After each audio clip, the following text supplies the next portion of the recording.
حضرت فرماتے ہیں کہ ایک بروئی تھا، تو وہ فرماتے ہیں کہ میں نے کبھی بھی اس مولوی صاحب کو نہیں دیکھا اس کے کان نظر آ جائے، بس اس طرح نقاب پوش۔ ہم نے اس سے کہا یار ہم نے تو کبھی آپ کے کان دیکھے نہیں، داڑھی بھی چھپی رہتی ہے، یہ کان چھپے رہتے ہیں، یہ ہے کیا؟ کبھی بھی نہیں دیکھا۔ تو فرماتے ہیں کہ رنگ اس کا بدل گیا۔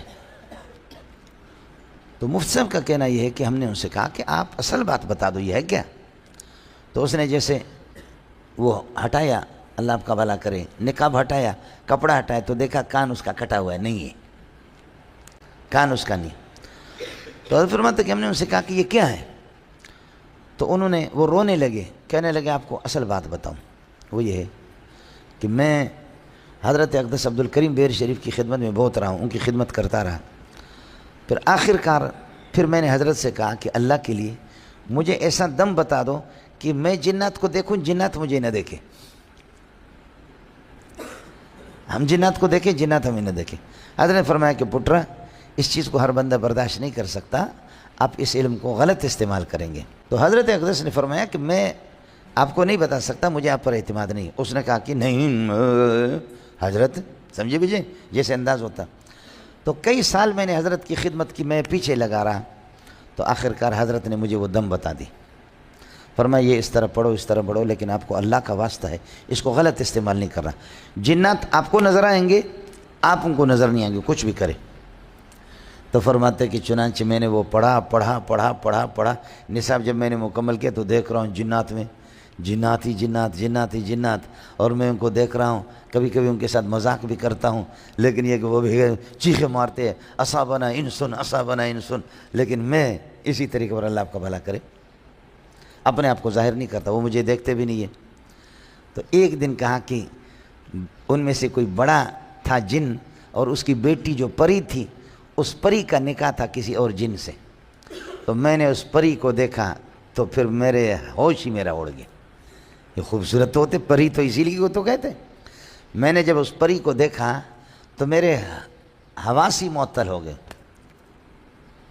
تو میں نے کہا کہ آج اس دم کا مزہ لے لوں، میں نے ہاتھ پکڑ لیا، جا کر کے میں نے پکڑ لی، سمجھتا اس کو پکڑ، اب وہ چیخیں مار رہی ہے کہ اصابہا انسن، چلو وہ کرو۔ ان کے عامل بھی آ گئے،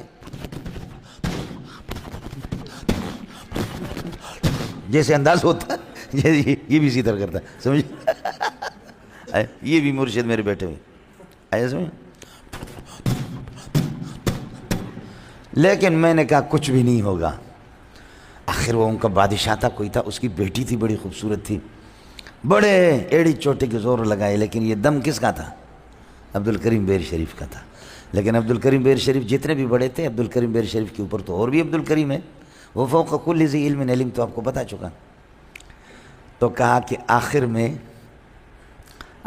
ان کا ایک بوڑھا آ گیا، اور اس بوڑھے کے پاس مکئی کا ایک خوشہ تھا، نیچے اس کے پتے تھے، اور مکئی کی شاخ تھی۔ مکئی جانتے ہو آپ لوگ؟